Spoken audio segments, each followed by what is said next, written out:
Hello everyone, how's it going? Welcome back to another weekly Poker Showdown brought to you by Party Poker. I am your host, Jamie Staples, and this week we have the biggest guest I've ever had on this podcast before, and I don't say that to riff on any of the past guests we've had. I mean, how do you rank people one over the other? You know, it's subjective, but this guy is a guy that has made a massive impact in the game of poker. I think we can all agree, whether you love him or hate him.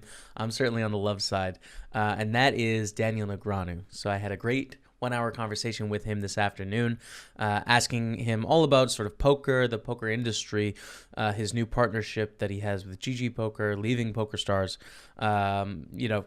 just everything I could to pick his brain a little bit, and I think it was a really interesting conversation. So stick around for that. It was a great convo. Before we get into that, though, let's talk about some of the stuff going on in the world of poker this week. Let's kick off with some of the online poker news from the past weekend. First piece of news, we have Bankroller giving their bankroll a boost with a win in the weekend's Sunday Million at PokerStars. The event failed to hit this guarantee this week. The UK-based player collected $105,000 with the site's flagship weekly event, overlaying by 29.8K. Party Poker hit its $500,000 guarantee in the weekly big game this past Sunday as 110 entries built up a $511,370 prize pool. Haven for Bots took down the event for $125,285. Pay and Play finished third for $63,921. Now, the troll screen names that people choose sometimes are successful. Haven for Bots, you have made it to the weekly Poker Showdown. Congratulations for winning the tournament. Moving on, we have some industry news here. So the World Series of Poker confirmed the summer events and said it is monitoring the coronavirus situation. Tour says there's no changes to the 2020 schedule planned. Seth Polanski, Vice President of Corporate Communications for the World Series of Poker, said, "We've been monitoring the situation. We will continue to lean on the experts in the field for guidance. At this time, all of our events and schedules remain intact and are planned to go on without interruption." Total of 61 events have been confirmed so far for the 51st annual edition. Latest addition to the schedule is the $250,000 Super High Roller, the biggest buy-in in the event's history. Moving on to some of the live poker results from the past week, Timothy Adams becomes the first Super High Roller Bowl Australia champion. Adams pocketed 2.1 million Australian dollars for the win. Cale Burns took down the Aussie Millions 100K challenge recently, finished runner-up for 1.2 million Australian dollars. Adams beat out 16 strong entry field to claim the 9th edition of the event, following Daniel Devore's victory at the Caribbean Poker Party in 2019. Stephen Chidwick was crowned the Australian Poker Open champion. The British player bagged about $1 million Australian dollars, 950,000. I'm going to round up for Stephen Chidwick. I'm okay with that. In total prize money for the victory, the result sends Chidwick past the 34 million mark in lifetime earnings, overtaking David Peters in the all-time money rankings. It's pretty crazy, man. I remember first starting online, and I would see the Stevie444 avatar. I think he had like a Rick and Morty too, but it was always a screen name I looked up to. It's just crazy that he is 34 million in lifetime earnings. Like, incredible results. I hope he keeps it going. Chidwick's victory in event number 5, a 25K no limit hold'em for 399,000, saw him become the third different player to top the leaderboard, only for Andres Nemeth to retake the lead after cashing in event 6th. It all came down to the 100K main event, where Chidwick played for his third cash of the festival, enough to overtake the Hungarian and claim the 50K championship prize. So congratulations there to Stephen Chidwick. Triton's Super High Roller Series postponed due to the coronavirus outbreak. The 2020 season was due to kick off in Jeju, South Korea from February 10th. The festival has now been postponed due to the virus outbreak until further notice. Triton Poker explained, "It's with a heavy heart that we inform you of the postponement of the Triton Poker Super High Roller Series in Jeju after the World Health Organization called the coronavirus outbreak a public health emergency. The safety of our players and supportive staff remains our utmost priority." Disappointing news there. I love what Triton's doing. I love their series and their high roller events. It's such a pleasure to watch those, so I'll definitely be staying tuned for the first event of the season and look forward to seeing it on Twitch. Party Poker Live Millions gets ready for a season opener in Uruguay. Millions South America is running from February 6th to 16th. Casino in Punta del Este, Uruguay, set to play host to the season opener. Host of Team Party Poker, including company chairman Mike Sexton, who we had on the show last week. If you haven't checked that out, you should. Mike Sexton is a legend. What a couple weeks in a row, I just have to say. We'll keep going. Dmitry Urbanovich and Zhao Samao attempted to attend. 5 million guaranteed main event scheduled from 12 noon on February 11th. Other highlights include the 25K Super High Roller, 10K Finale, and 500K guaranteed. On to some Party Poker news. Party Poker Live has announced the 2020 Millions schedule and introduction of Millions Passport. So the tour is going to make its debut in Cyprus and London for 2020. Some great stops. I'm a big fan of those. Millions Vegas, Millions Online, and Millions Caribbean Poker Party make up the other 2020 legs. So pretty strong 5 tournaments there. Millions Passport is valued at $11,000 and can be won online via a $109 buy-in Party Poker Satellite. Satellites feed into weekly Sunday finals that offer no direct buy-in option. So you have to feed into the Sunday flight to win that passport. Passport allows the holder to enter any Millions event worldwide, including the online leg slated for September 2020. Holders also get to enjoy true VIP treatment, including luxury hotel rooms and off-the-felt extras. Passport grants entry to other exclusive tournaments. So there you go. I think a great 5 stops. I'd love to go to Cyprus. I've never been. Really want to go there. And London, one of my favorite cities in the world. Definitely a spot that's going to be worth checking out. Party Poker has launched $500 spins this week with a $1 million top prize. So now there's a $1 million prize on 5, 100, 250, and $500 buy-ins on spins. So that's pretty cool if you're a spin player.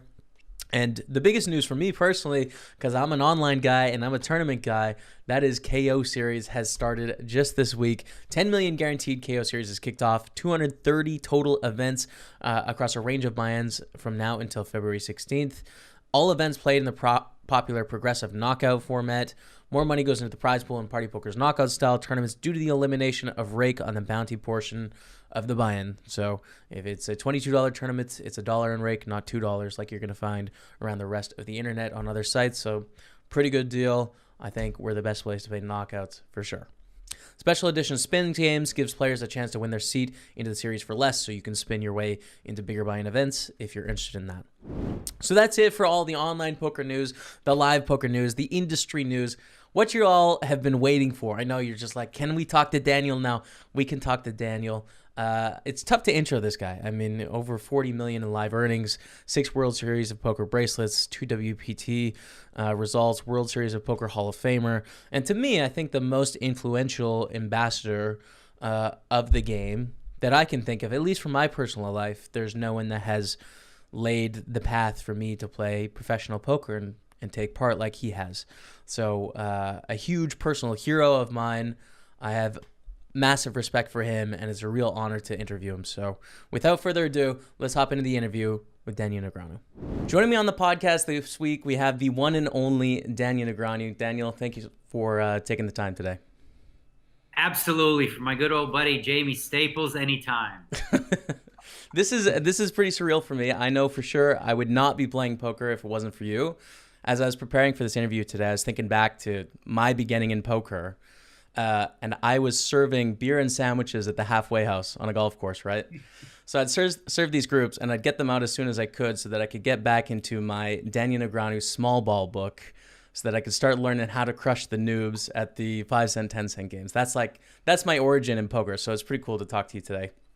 Yeah, I remember you as being, like, really in a lot of ways the OG when it comes to, like, starting from nothing and streaming and building an audience. Because, you know, Jason Somerville's obviously a guy who built an audience, but he was already playing in the big tournaments and he had sort of an in. But you were a guy who just liked poker, started streaming, and like your name started to grow simply because people enjoyed watching you. So you're like an OG that way. A lot more people try to do that these days. But you set the way for them, clearly. Cheers. Yeah. Well, I think it's part of the modern poker dream and how it's it's how it's changed over time. So I was lucky to be at the right place at the right time. Twitch is a beautiful thing. I'm sure we'll talk about that a little bit. But I wanted to start with just actual poker playing before we get into any industry stuff. I had a question on Twitter from Yorkie Puds, Matthew Pitt, who said, do you think it's still possible for a complete amateur to climb up the various stakes and become a professional player today? Is that dream still alive? So a lot has changed in the last 10 years. You know, I just wanted your thoughts on it. Yeah, no, of course. Yeah, no, absolutely. The dream's still alive, right? It just depends where you're looking, right? If you think you're just going to walk into Bobby's room and, be able to beat these guys who've been playing for 20 years, probably not. If you think you're going to go online and play, the highest stakes and be a favorite, yeah, I got some bad news for you. That's not going to happen. But with hard work, study, there's no reason why someone couldn't, become a great player.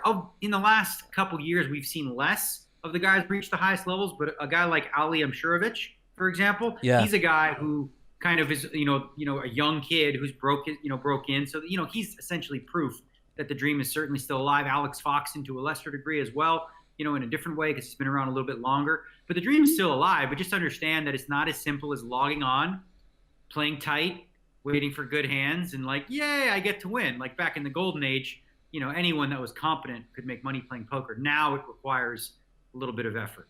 Well, a lot of effort. Right. Yeah. It's not playing the small ball 4-7 suited anymore in the cutoff. That's not, that's not it. So what has changed, do you think, over the decade or so that I've been playing anyways? Like, how has the approach shifted as we've entered into a different era in poker to get good? Yeah, well, that's sort of a two-part question. What's changed in terms of like the technical aspects of the way poker's played? I would say the biggest difference is people fold a lot more, right? Part of what made small ball so effective was you could play a lot of those 4-7 suiteds, as you mentioned, and if it came like 7-7-3 or 4-4-9, or you've ever hit a flop like that and you had a guy who had 2 jacks, you're going to get all his chips.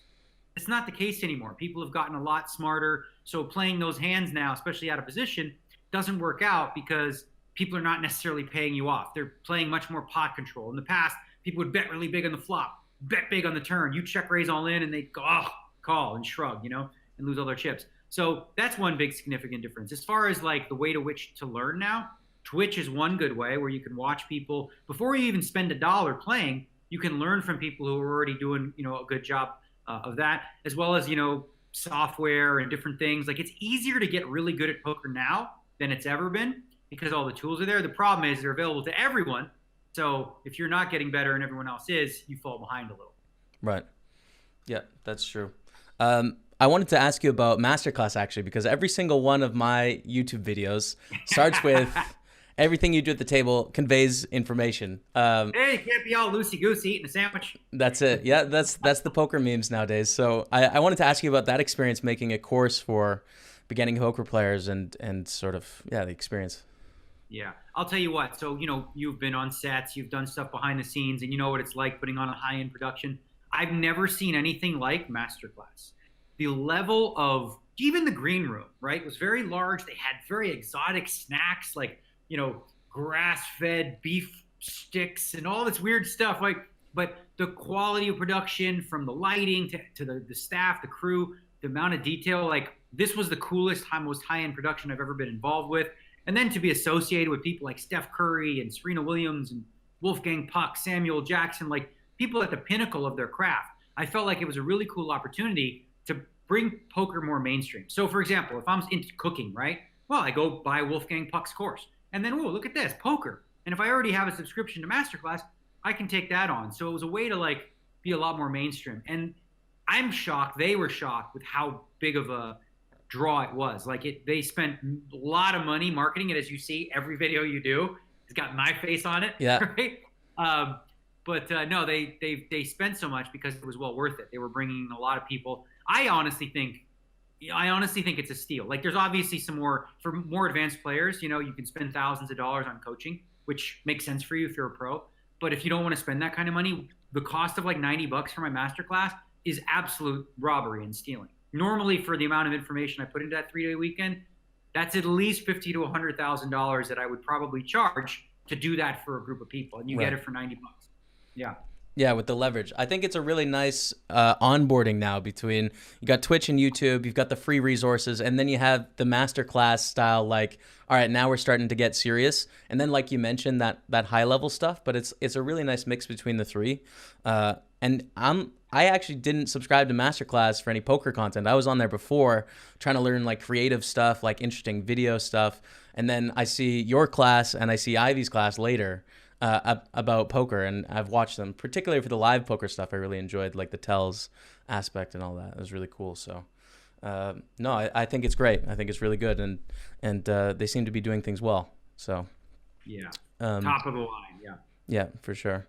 So for people that are looking to go pro and looking to make poker a living for them. What sort of things stand out to you in terms of big mistakes that group of player makes when trying to take it to the next level and make poker sustainable? Oh boy, that's a loaded question, but there's in there because there's a lot of them, right? You could list a whole bunch of mistakes. First and foremost, I would think is that I always try to teach people when they're playing poker for a living is like, okay, if you make $2,000-$3,000 a month, that's decent, right? But if you spend $4,000 or $5,000 a month, that's a problem.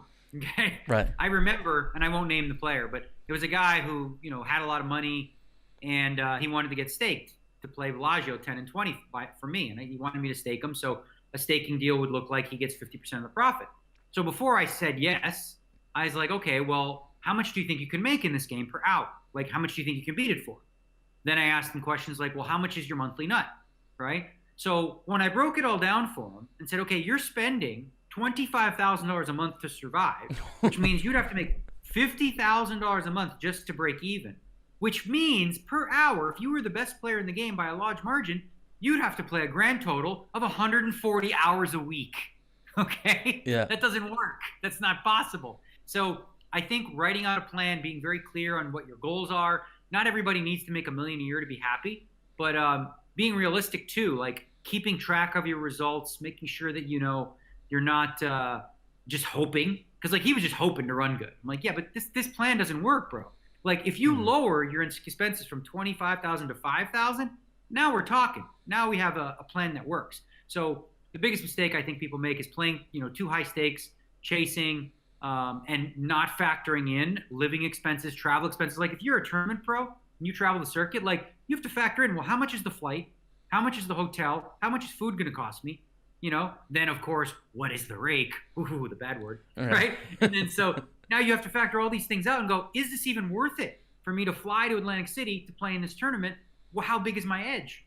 So you have to add up all these things and treat it like a business. Right.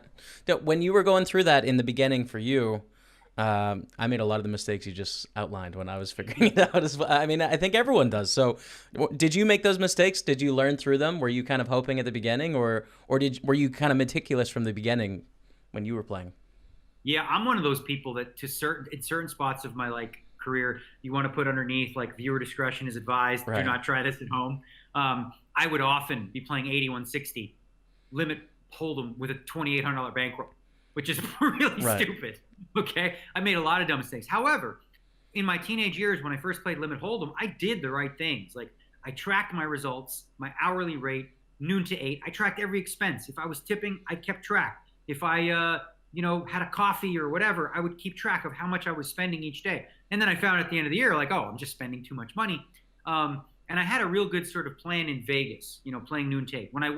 In Toronto. When I moved to Vegas and started playing, a lot of bad habits started to creep in. I started doing the 24, 48-hour sessions. A lot of it was this. Like for those that travel from Toronto, there's a charter flight on Thursday and a flight on Sunday. Okay, so I'd want to stay in Vegas a little longer. So typically that Saturday night, I would play all night to see if I had enough money to stay. And then I'm like, okay, I had a winning session. I got 1,500. Right. I'm good. And then you lose. Then Wednesday night, I'm like, oh shit, I'm a little short. So we got to grind all night. And if I lose, go back home on Thursday. So health-wise, playing all night, sort of stuff like that, not having a good schedule. Those were all, major mistakes that I, eventually corrected. It seems like when I ask for poker advice from most professionals, it's always in hindsight, like I screwed up on all these ways, but here's the way I learned how to do it. It seems like there's so many people that, sort of went about it the wrong way, the wrong approach, but then survived and learned after. But then I would say there's less of that today. Like that in my era, my God, I was one of the young guys. Like everybody, they don't know what bankroll management. What are you talking about? Right. You had to buy and you played. And then if you lost, you scratch your head and you look who you can borrow from. Yeah. Today, I would say, especially the kids that come up from the online generation, they're much more practical. They're they're much smarter about bankroll. They're much more in the Timex, Mike McDonald camp, who's very analytical, nitty, if you will. And a lot safer with understanding this stuff. That in my generation, the Doyle Brunson generation before me, even wilder. There was no, thought to keeping rent money aside. No, right, Wild West. Is that a problem that poker has changed that way, because you hear cries from the old generation sometimes that the heart is gone and the characters are gone, and the craziness or the excitement of poker has gone with the rationality of nitty 200 big blind or 200 buy-in bankroll management. Is that an issue, do you think, or is that just how the game evolves? Like, are we destined for that? Yeah, I don't think it's an issue that people got smarter. Obviously, people getting smarter, getting better at the game, making better decisions makes the games tougher. So we all kind of like, suffer with that. But it's like you can't stop progress, right? Right. The advent of computers and software and, smarter, younger generation kids having, the benefit of seeing what mistakes their priors made, like Doyle Brunson. Like I grew up in a time when Huck Seed and Lee Salem and all these guys were in and out of money like crazy. So I got to watch, the mistakes they made and learn from them. And these kids today learn from their, the previous generation. So I don't think it's a problem. I wouldn't say that's an issue. I would say if there's any sort of problem, it would be in terms of like speed of play in a lot of cases. Like, a lot of people when they're breaking down a situation, if they're doing the mathematical problems in their head, it could take 45 seconds to a minute. That doesn't lend itself well to like, casual guys on a Saturday night want to have some drinks and gamble, and they'll probably take their money and go play in the pit. So everyone cutting some corners, playing a little bit faster is something that we need to address in moving forward, both in cash games and tournaments. Yeah, I'm curious as to how to do that. I was just talking about that on my stream about bubble situations actually in tournaments, and there's a spot I think in tournament poker where we're not necessarily playing optimal. So let's say I'm a short stack and I'm nearing the bubble. It's smart for me from a mathematical point of view to play as few hands as possible in that situation, because like I don't want to play very many hands because the bubble's kind of important for me. So like if I was a robot and I had no social awareness, I would just take as much time as possible until the clock was called on me and then fold my hand, right? Now that doesn't fly. No one's okay with that. We need to play faster. But then how do we modulate what is acceptable? Or do we just leave it up to the individual to decide? Or do we institute rules and people push it as far as they can? Like, how do you draw the line there? It's a very difficult question because, frankly, it's not unfair. It's not wrong for a person to use the rules to benefit themselves financially. Like, how do we make the argument that, like, no, you should make a decision that's not in your financial best interest for the good of the game? Right. So that doesn't work, right? What we need to do is create rules or create a system where they're not as easily exploitable, right? One of the things you can do is, hand for hand earlier. There's no easy fix for something like this, right? I am a big proponent of creating some sort of like chess clock rather than a shot clock, but a shot clock works. If we did the bubble where everyone's shot clock is just, exponentially faster, something along those lines. But as it stands, like, how do you tell a kid where this money means a lot to him and he knows that he's been given 500-second time bank to use as he chooses? Like, who are we to say he can't use it on the bubble, right? Yeah. That's his prerogative. Like, we can't yell at the guy. In the old days when it was all live poker, like, you could yell at the guy, you can make him feel uncomfortable. Hand for hand was not even a thing. This wasn't an issue until Oklahoma Johnny Hale. He was the inventor of the stall. No one did this until he figured it out. And then but back then we considered it cheating. Like, it wasn't just a simple like, oh, you looked at the guy and like he might be buried in the desert for crap like that. Right. But today, because people, like most of them, a lot of them come up from online poker, it's like, well, listen, these are the rules. This is the time I'm allotted. I'm going to use my time as I choose to. So, the only thing we can do is create rules that punish that kind of behavior, but we still make it, fair and equal for everyone. Right. That's got to be the approach. I just find it difficult sometimes because there seems to be social pressure in those situations, but I sympathize with the people pushing their, operating within the rules of the game. I think it's a really hard thing, and I don't know the answer. I think about it all the time. I'm not sure, but I'm sure we'll evolve and move forward. Okay, so the most common question I get for sure, Daniel, and I know you probably have a ton of advice on this from the last 2 decades, but I want an update, and it's about bankroll management. So I'm going to create a scenario for you, okay? So let's say Daniel Negreanu, he's starting out. You've got an apartment in Toronto, okay? Rent is $1,500, utilities, food, whatever. It costs you about, let's say, $30,000 a year to live. And you've got a $50,000 bankroll. What is going to be your approach? What's going to be your buy-in bankroll limit? Like, how are you going to approach that situation if you're starting today fresh? Well, first and foremost, I'm going to scout out what games are available to me, right? Like what stakes are available. And typically what I do, or what I used to do when I was trying to build a bankroll was, let's say, for example, 50% of that bankroll is safe and protected. So like that 25K, I'm not taking shots with it. If I'm down to 25K, I'm going to play a limit where I'm very safe and I'm not going to go broke. But with the top 20%, maybe 10% of my bankroll, I may play higher stakes and take some shots to try to, build the bankroll that way. So for example, if I'm if I had that kind of money, let's say limit poker, because it's easier to convey for me, because that's what I did. If I had a $50,000 bankroll, paid $30,000 a month, I would look to probably play somewhere in the neighborhood of 40, 80, 50, and 100 limit.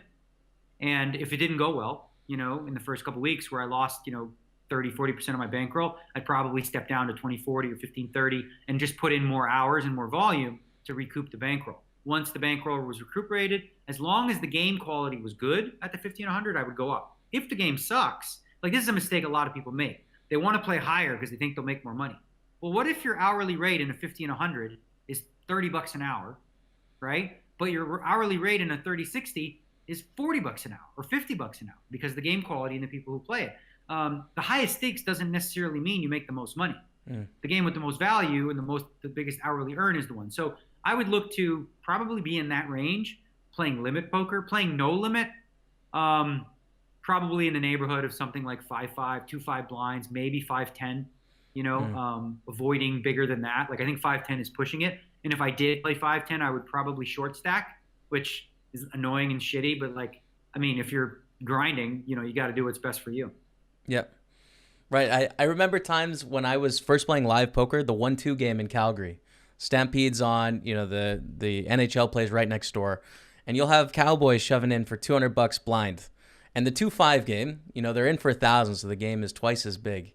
And yet it's just like all the best players in the room, just like 3-betting each other and trading back and forth. And it's just like there's literally drunk guys playing blind just looking to gamble with you on any two cards.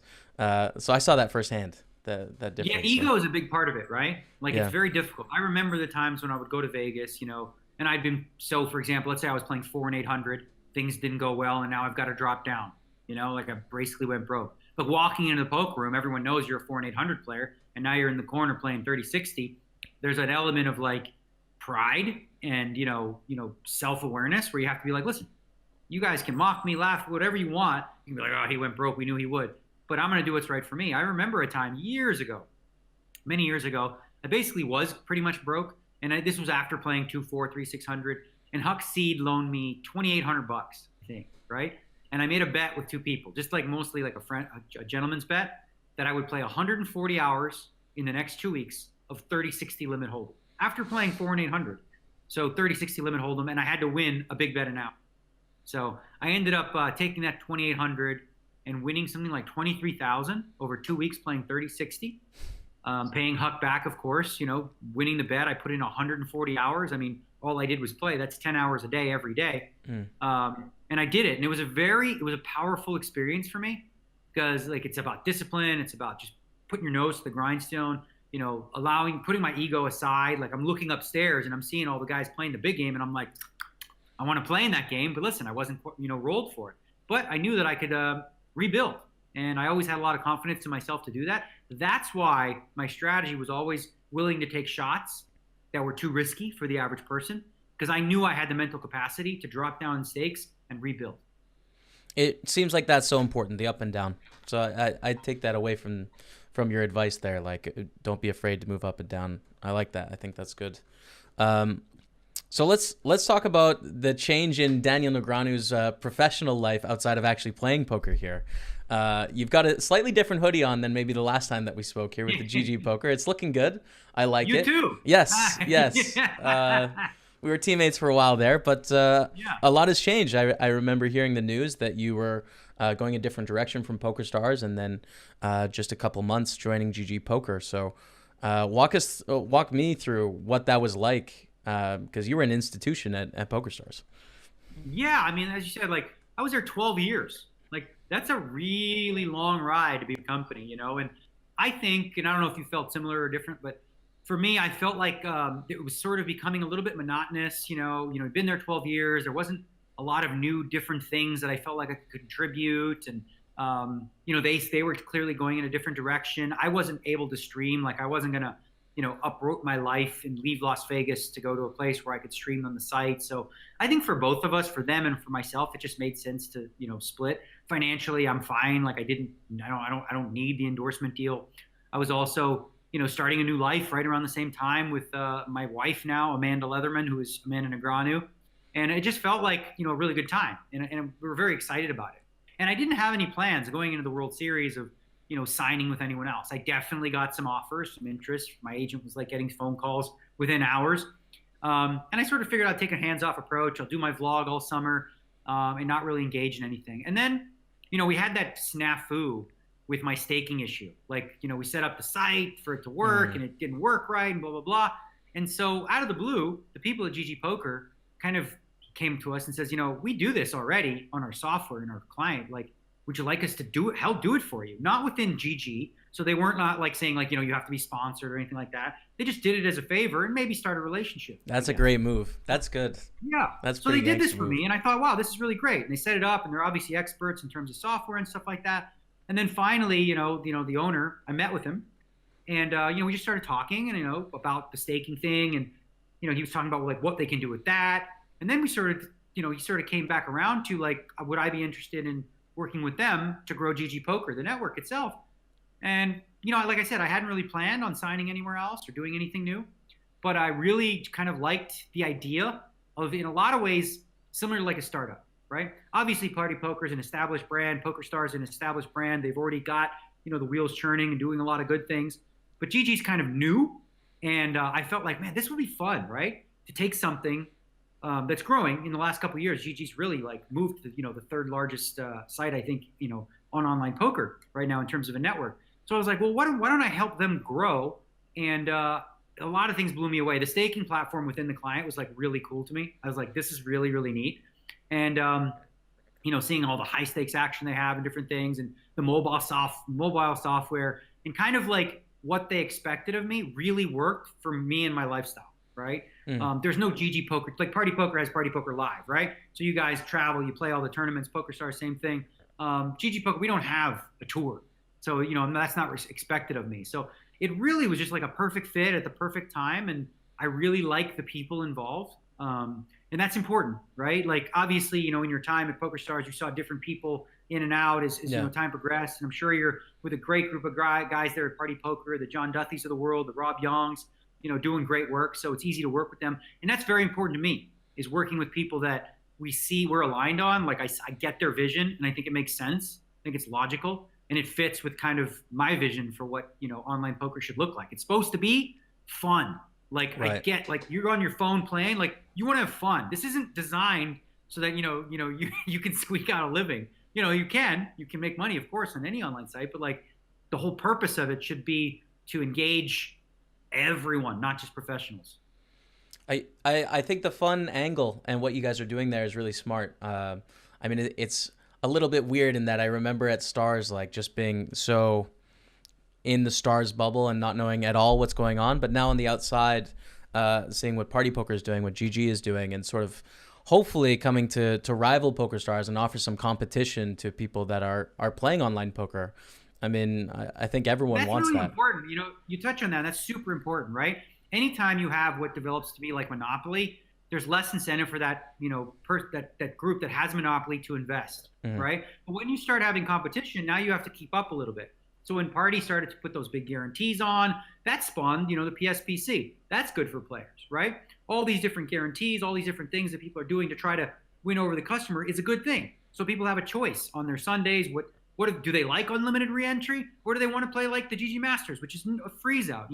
Giving people an option, having more companies thriving in the industry is a good thing for them, of course, but also for the player who's like, oh, maybe I'm running bad on one site and I'll go play on another one for a week, or whatever the case may be. I think it makes sense if you're playing online poker to try them all out, see what you like best. I agree. Yeah. And I want to hit on the fun angle too, because I think that's something that I just champion all the time on my stream. I think it's so important. It seems like in poker, we didn't really need the fun part. It was just money raining from the sky forever as a financial instrument. It's just the dream was all that was needed to have it be successful. But I think, as games get harder, like it actually needs to be enjoyable to just play poker. Poker has to compete now, not just with other poker sites.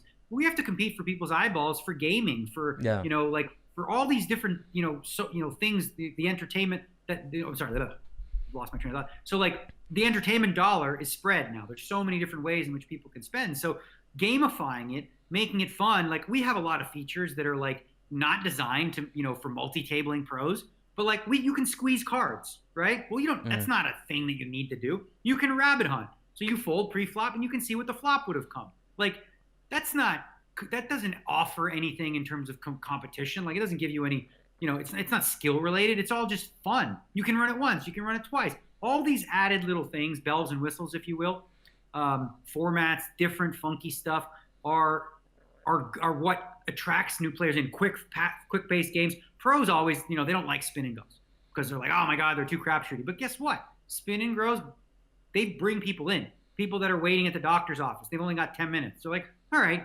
I'll lock one up. I'll play something real quick and, casual and things like that. So we have to be mindful of like what brings people in. And then once they're in, maybe they will start to play some of your bigger tournaments or maybe even some cash games and things like that. But you got to grab them with something that looks like fun, is fun. And again, maybe not necessarily the easiest thing to manage when, you're a professional, but you have to think bigger picture about just expanding, people's interest in online poker, period. Whatever form that takes, whatever goofy kind of all in or fold or what. I like all in or fold, okay? It's a stupid game, but I freaking love it. I don't know. It's just like a little bit of crack cocaine for me. But when I want to blow off steam, all in or fold is like my favorite format. Right, yeah. So with these like new games and the niche games and the games that are enticing to a poker noob to bring them in, I totally believe in that concept. Where do you stand philosophically on how to price this from a poker operator's point of view? Because there's counter arguments of, let's make this so that professionals can actually win at this, right? And make it actually give it a chance as a poker format. Or let's just make this so that poker pros aren't really interested in this and it's just for the new players. Like, do you have any thoughts on what the right approach is for poker in the long run in that regard? Right. So you want to have an offering of both. You want to have offerings where pros can make a living and they can do really well, which I think multi-table tournaments is pretty much, established. Like those are beatable. There's cash games that are beatable. Now, certain games, let me ask you this. How do you prevent, right? Bots are an issue. Artificial intelligence, that's evolving.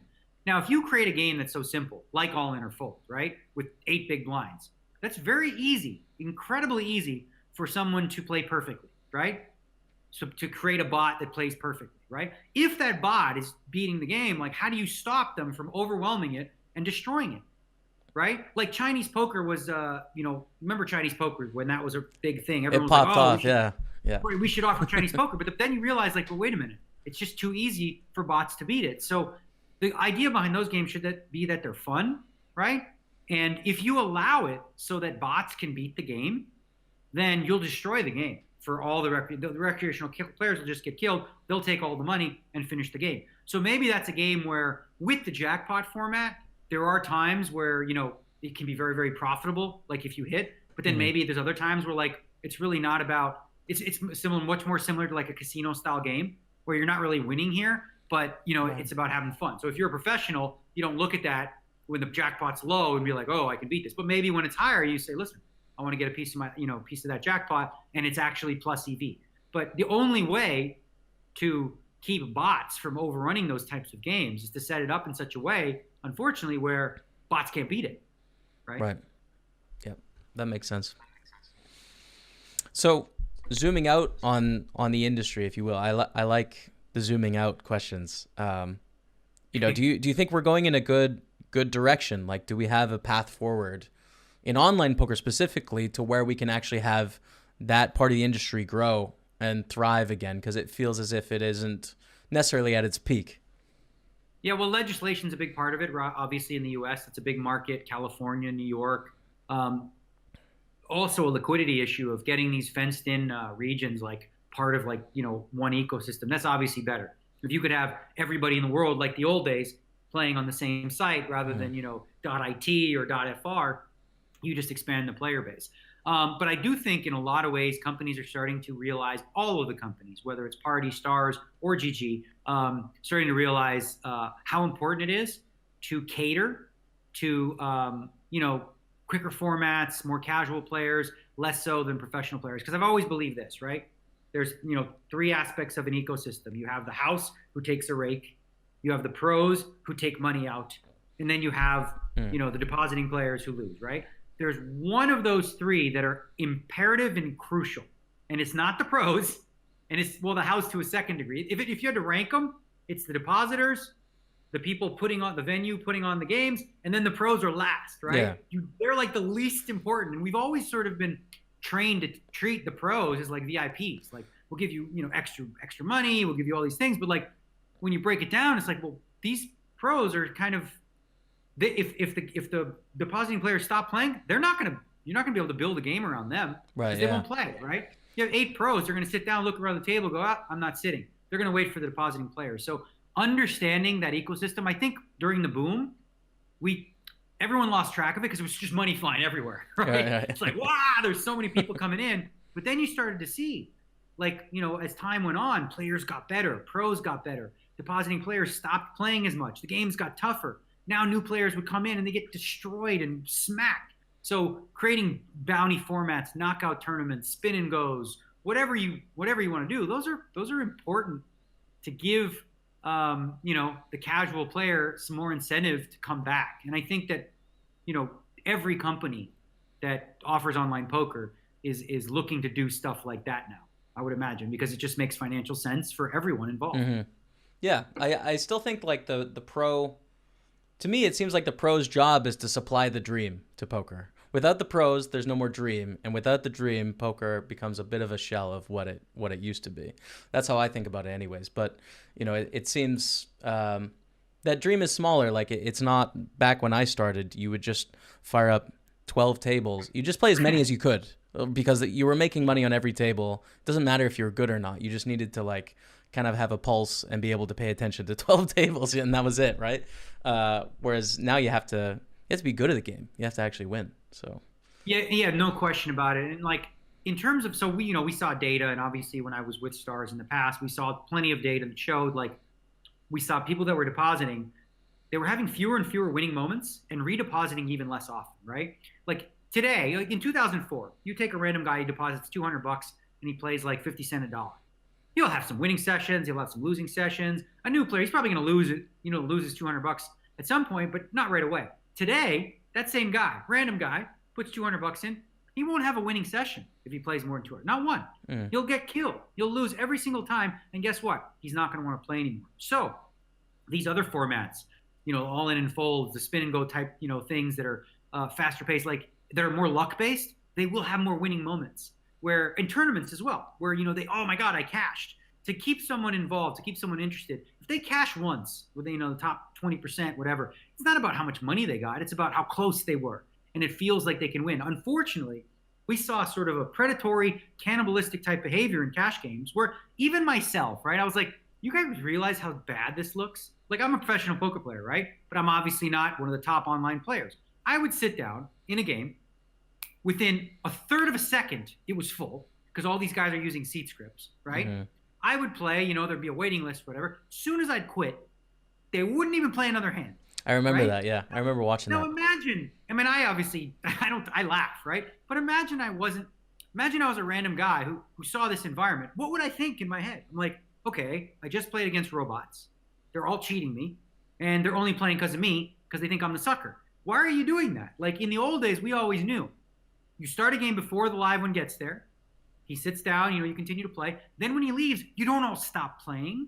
It's disrespectful, it's rude, and it's like, I get it though. It's a very competitive environment at high stakes online. So nobody wanted to play negative EV situations, if you will, but at least play neutral EV situations. Like I remember spots where players would get caught in a hand, in the blinds after the live one quit, and they would like say in the chat, like, do you want to check it down? Yeah. So that we don't lose any more EV. It's like, that extreme is really, really bad. I think high stakes online poker, especially cash, will continue to dissipate. I just don't think that there's a big enough market for that sort of environment. And I think like it makes sense to just be more casual, promote tournaments, smaller buy-in stuff that is more about fun, recreational, rather than like seeing people just get absolutely picked apart and destroyed by predatory behavior. Yeah. Well, I mean, none of the fish, if you will, are playing there, right? I've talked with Rob Young, I've talked with Jeff Gross and some people that play in some of those big games, and I've been on the apps where they're playing, and they all know each other, and they're playing huge, massive games that we haven't seen online in years. But like, why would they go play on any site, whether it's GG or Party or PokerStars, when they're just gonna get, fleeced by a bunch of pros that don't really care about their experience or when they come back. And what we're seeing as a result of that is online and live, obviously live, is the privatization of certain games. And, this is actually, a lot of people are seeing this as an epidemic or a problem. There's unfortunately no easy fix for this, right? Like, so for example, if I want to go play at Aria, I've got 7 suckers that I know. We all say, okay, we're going to show up at 4 p.m. We get a table and we make it 8-handed. So nobody can get in the game. I've got my own little private game at the casino. And there's nothing really wrong with that. I mean, there's nothing they could play at home. They're just playing in a casino because it's easier. The issue comes up when you bring that game and now you see people playing in the other games and the live ones, and you recruit them to your private games and cannibalize. And it's sort of becoming a very cutthroat business in that regard. But a lot of it stems from the fact that like a lot of the recreational players, we're not having as much fun sitting down at a table with a bunch of pros because it was getting slower and because they just weren't winning often enough. So for their perspective, it makes sense for them to just congregate amongst themselves and say, pros, we don't want you. Like, there's plenty of huge games in LA and in Houston that are super lucrative, right? The rake is absurd. Like, I know this one guy, he has a game in Houston, it's PLO, 50 and 100 blinds, okay? They take $200 a hand. Right. $200 a hand. But if you were a pro, you would salivate to get in this game because every pot is like 30, 40K. So you would happily pay this like absurd rate. He doesn't allow pros to play. And if he ever did, it would have to be a cut. So unfortunately, that's what we're seeing is a trend towards that. And there simply just isn't an easy fix for this thing. Like, I've thought long and hard about what to do about it. And it's really difficult to police, whether someone's poaching your players or whatnot. And like I said, you can't stop 8 people from going to someone's house and saying, we're going to play poker. Yeah. Well, is that the poker skill of the 2020 to 2030? Is just like your ability to create a network around yourself that are interested in gambling with you. Right. So I asked that. So everyone talks about who's the best poker player in the world, right? And now I say to myself, okay, well, define it. What defines the best poker player? Is the best poker player the one who plays the game the best or the one who makes the most money? Right? Dan Blazarian might be the absolute best poker player in the world because he plays in games that are so freaking big with blind people who he can't lose to. However, if Dan sat with all the geniuses and wizards, he'd get crushed probably, right? But who's the fool here, You can mock Dan and say, oh, he's no good at poker. I'm like, okay, cool, bro. Cool story, wizard nerd. But, like, he makes freaking 100 times more money than you make, right? So you're right. Poker's always been a game where you're only as good as, the game that you're in. I could be the 4th best poker player in the world, the 4th best in the whole world. But if I sit with the other 3 that are better than me every day, I'm just a sucker. Simple as that, right? So game selection is something that you really, want to be mindful of. And I think a lot of people are taking that to heart now, and they don't want to play against a table full of killers. Right. Yeah. There needs to be more nuance in regards to who's good and who isn't good at poker. I mean, at least I think so, because I hear all the time in my chat, people get on Gus Hansen. They talk down to Gus Hansen, who had a big downswing online.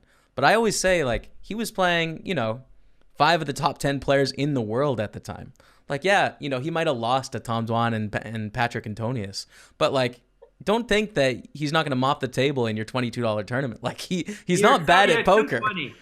It's so funny because when you read, social media or forums or whatever, you get all these guys who are maybe playing 1 and 2, mocking and laughing at these guys playing 1,000, 2,000, talking about how bad they all are, right? And it's cute because, like, it is what it is. Like, this is what we do in society. We all play armchair quarterback about how, we talk about in sports, oh, that quarterback sucks. This guy sucks. This all kind of thing. And you just have to, like, I don't take it personally. I know Gus doesn't care at all, right?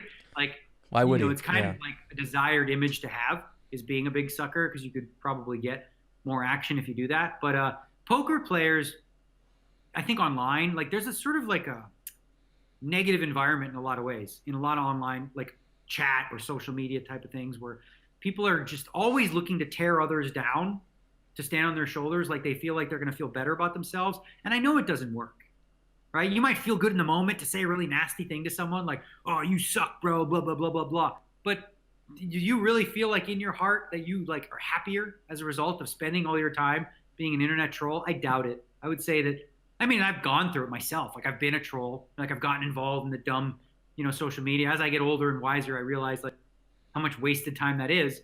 But certainly in poker, there's a lot of jealousy, a lot of ego, and a lot of a feeling of like, if I'm not a millionaire and this guy is, he's lucky, he's a jerk, I don't like him, and I'm just unlucky. And it's not a very productive frame of mind to be in.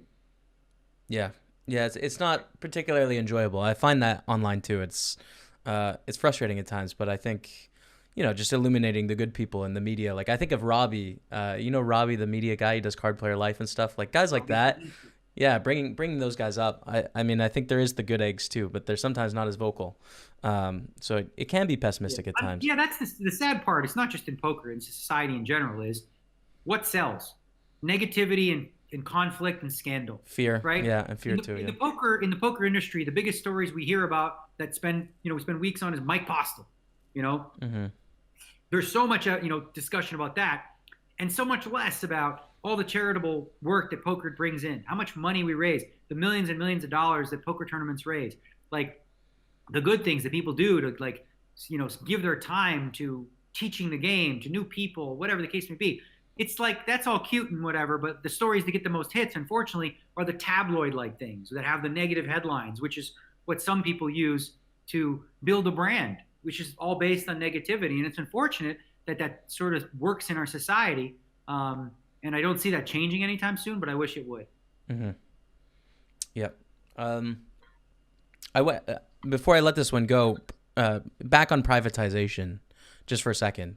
Tournaments. We've seen tournaments start to begin to become privatized. We've seen that with the Triton series, who I think have done like an amazing job. I love watching their content on their series. So I know I'm taking a loop back here, but tournament privatization, like, is that the next wave? Do you think that's coming? In some high stakes circles, it already has. And I actually think the way that they did it was pretty damn cool. The way that they set it up to get because here's the thing. The reason the one drop started to falter with, Geese, a lot of these guys that are businessmen, sure, they can afford the $1 million or whatever, right? But they don't want to be like the sucker. They don't want to be like, the only live one at playing against 8 pros and being taken advantage of. Like they have a sense of pride as well, right? So how do you create enough of an even playing field for them where they feel comfortable? One is you cap the number of people that can play. And two, you create a system like they did, which is, I'm a businessman, I want to play, I can invite one pro, and I can have a piece of his action, we can do whatever we want. And now you're going to have a 50-50 split, right? That creates a good ecosystem, like a balanced one, where the pros are happy because they get to play in a great tournament, the ones that are invited, and they get to play with people they like. And then, the recreational players feel like, okay, well, I'm not that much of a sucker in this field. Like, I'm better than that businessman. He's a dummy, right? Right, yeah. And so stuff like that, because, like, when you look at some of these, like, high-stakes tournaments, like that are Poker Go Studio or whatever, sometimes, like, there's 13-player fields, and I'm like, dude, all 13 of you are, like, excellent, top-notch professional poker players. What's the incentive for the guy with 25K extra to just sit down and play with you guys, other than the experience? That's a tough sell, just is. Yep. So for Daniel Negreanu in 2020 and forward, where are you in your poker career? What are you looking to get done and work towards in poker? It's funny you say that, because normally every January I write up poker goals and all that kind of stuff, and I release my results from the previous year. I haven't done that yet because I haven't tabulated them, but I will. I'll do that part soon. But as far as my poker playing, it's really taken a back seat to really sort of, being on the business side of like GG Poker and helping really, because I find like unlimited reentry annoying.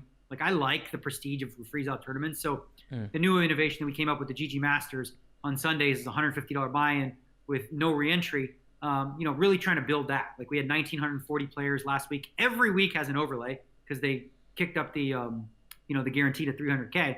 Smaller, obviously, than some of the other ones with unlimited reentry. But I've been spending a lot more time creatively thinking, from a marketing perspective, ways to continue to grow the site, create innovative ideas.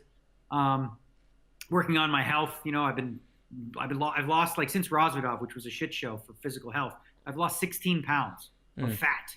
like not muscle. I haven't lost a pound of muscle. So much leaner. I've been reading more, spending a lot more time with the wife.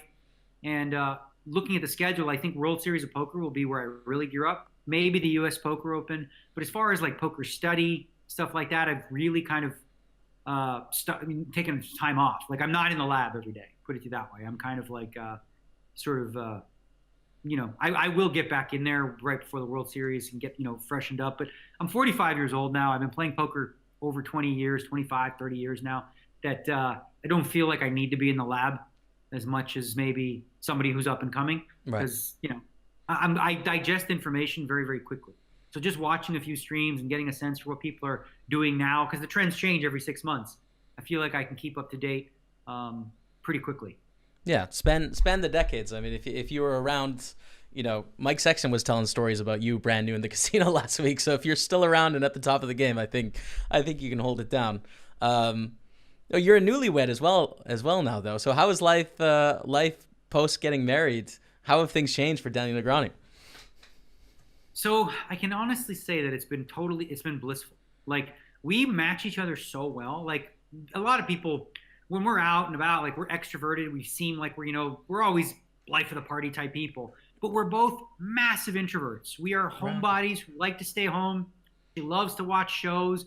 We get involved in the shows. She reads a ton of books. I've been reading a lot with her. We really like spending, a lot of leisure time together. Like quality time is something that we share. We have a great system where like I wake up earlier than she does, so I get my few hours in the morning to do my hockey between 4 and 10. She lets me watch my hockey. Then we do stuff later. So, she's my best friend, has been for a very long time, really. And, we see eye to eye. Like we are so committed to the marriage, which I think is important. Like, because relationships, I've been through plenty in my life. Most of them didn't work out exactly as planned. Right. But what I learned over time is like being conscious of what you're putting into this relationship, what you're giving is super important, right? Like, not spending all this time thinking about what you're not getting, but thinking about how can you be, like I wake up in the morning thinking like, how can I make her happy today? Like I write, little mental notes to myself. Like, what can I do to make her day better? What can I make her smile about? Like, how can I play a role in this relationship where I'm not just taking, but I'm giving? And it seems to work. When two people are committed to each other, it just works. And I have nothing negative to say about it. It's been awesome. Yeah. Feel lucky because I never would have guessed that we ended up married after the tumultuous 10 years we had, years ago. Because the ring that I gave her, I bought that ring for her 10 years ago. 10 years ago. Like I met her when she was 21-year-old hot little blondie coming into the poker scene. It is a fairy tale. It's crazy. Yeah. So we split. We went our own ways. But I bought this engagement ring for her back then. I kept it in my safe all this time, which I imagine girlfriends I had in between were not happy about. But did they know what it was, or was it just a black box? I told the truth. I didn't hide it, but I never got rid of it either. Yeah. And then so I never expected, like after I was in my last relationship that I split from, I never expected to get back with Amanda. I was like excited about playing the field, going on a bunch of dates, meeting a bunch of women, playing the field. I was like, yeah, I'm free to check out what's out there. But then Amanda, she sort of, I figured I'd put her in my Rolodex, put her in my rotation. So I went to dinner with her. We had like a date, if you will. And she's like, and I told her, I was being totally upfront. I said, I went out with a girl the night before, whatever. And then she said to me, she's like, I get it. I don't like it. I'm not doing it, but you do you. And I was like, ooh, she came for real. She came serious, and I didn't expect that from her based on, the way that she was when she was much younger. So that really won me over. She was very vulnerable, open, and honest with me, at that dinner. And I saw a massive change where I'm like, now I'm thinking to myself, why should I continue to chase my dream girl when she's like right in front of me, And it really just clicked. And it was like, yeah, no, we're just going to, and we did it fast. Like we started hanging out in September. By New Year's Eve, we were engaged. By May, we were married. Yeah. That is quick. That's a good story, though. I mean, over 10 years, it all worked out. That's good. Any chances of a Daniel Negreanu book club? I'm into the book game right now, too. I want to, would you share what you're reading with the people? Yeah, I think I shared on Twitter. The last book I just read was called The Partner. It's a John Grisham novel that they're supposed to be making into a movie. It was really enjoyable. It's like I really enjoy reading novels now. I never used to because it feels like I mean, it's exciting to like read it and be like, I want to know what happens next. So I've been enjoying getting into that. I just started a book that was recommended. That was written in 1937, I guess, and you can tell by the writing style. It's called Think and Grow Rich. Yeah. So a lot of principles that are very aligned with emotional intelligence today, but I think it'd be interesting to see sort of read about. It's kind of like before emotional intelligence was a buzzword. Like I did a course called Choice Center years ago that was about emotional intelligence training, and I'm reading so far. A lot of the principles are very similar, right? You know, in terms of like the first chapter is called like thoughts or things, right? And it's about connecting how, you know, thinking certain ways will, you know, there's certain ways of thoughts and thinking that you can have that get you closer to your goal, and some that keep you from them. If you're constantly thinking about all the reasons why you will not succeed, you are very unlikely to succeed.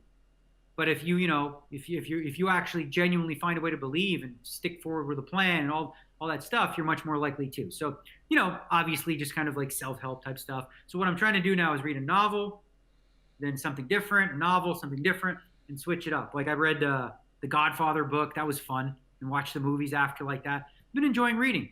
I feel smarter when I read. Like I feel like I'm at my best when I'm meditating every day and reading every day. And I've been doing both. So I'm definitely in a good place mentally. And that usually helps me with poker. Like I don't necessarily need to be playing a lot of poker to be at my best. Like I feel like if I played poker today, I'd play pretty darn good. Right. Because of all the mentally, yeah, keeping it sharp. I buy into that. I wanted to ask you about one more thing, just a curveball, because I see you tweet about it all the time. Golden Knights and hockey. You seem to be an absolute super fan, Daniel. You're sweating all the games. You're tweeting about all the players. Coach change, big controversy. I don't know what's going on. So, you know, are you involved with the Golden Knights? Like, do you want to be the owner of the Golden Knights one day? Like what's your situation with the Golden Knights? No, I had an opportunity to buy a piece of the team. I chose not to because it just was a very big investment and it's a long-term thing. It just didn't seem like, you know, it was way too expensive, basically. So I didn't, you know, buy in. But I set up a separate Twitter account because I figured like a lot of my followers don't want to hear hockey stuff all the time. So I have another Twitter handle called NHL Hockey Bets. And I also post my picks every day with a spreadsheet of my bets and how I'm doing. We've been on a roller coaster this year. Huge December, terrible January, but we're like up 2 units on the year. So I have fun with that. As far as like being involved with the team on that level, I don't have any interest, but I love the game of hockey. It's my favorite thing to talk about. I've been approached to do some podcasts, some hockey podcasts and different things like that. Really, I went on Spit and Chicklets, which is a very famous one. Yeah. Hockey Central in the last couple of weeks. So I'm a huge hockey fan. You know, I remember when I was a teenager, I thought to myself, like a dream life would be able to play video games, watch hockey, bet hockey. And that's what I did back then. And I'm 45 years old now, and I basically get to do that. Although video games now for me is chess, which I suck at. Bill Perkins beats me all the time. I had to stop playing him. It was too embarrassing.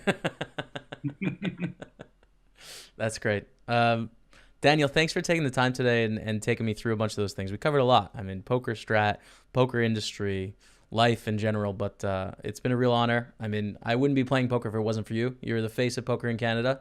And so I owe you a lot. I think the industry owes you a lot, and I appreciate you taking the time.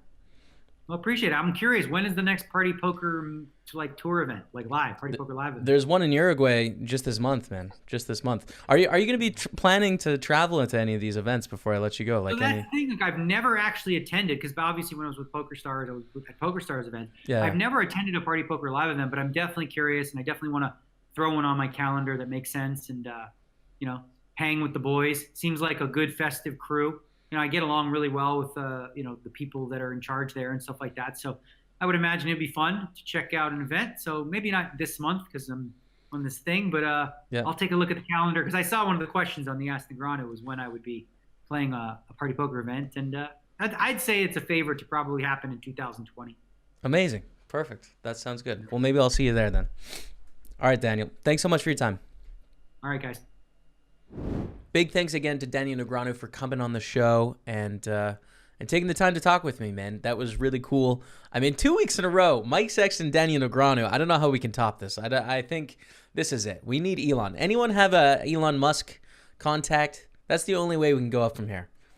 Big thanks again, Daniel. But let's get to the JS Poker Hero competition, our weekly competition here on the podcast.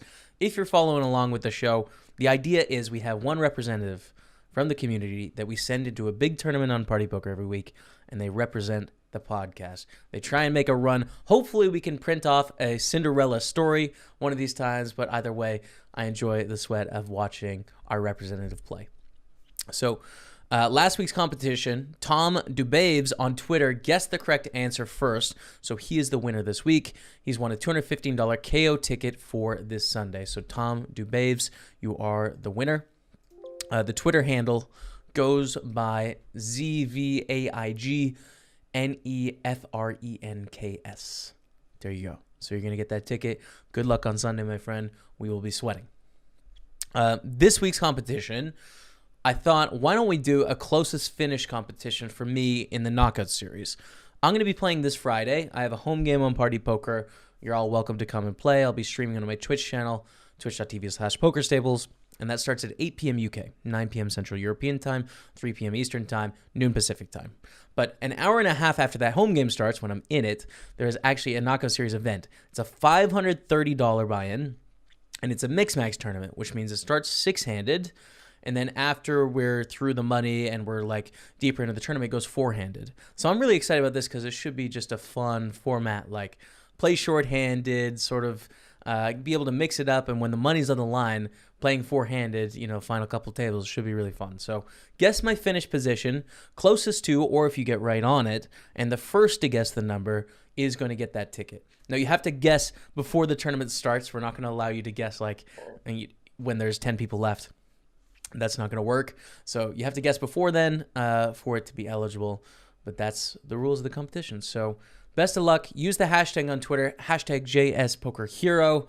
I think I'm going to take it down, so lucky person is going to get first place. You've got the right guess. But that's it for this week's JS Poker Hero. And that's it for the show this week. Thank you all so much for taking the time out of your schedule to listen in. I hope you enjoyed it. Any feedback you have, or if you want to get a hold of me, you can always hit me up on Twitter at Jamie Staples.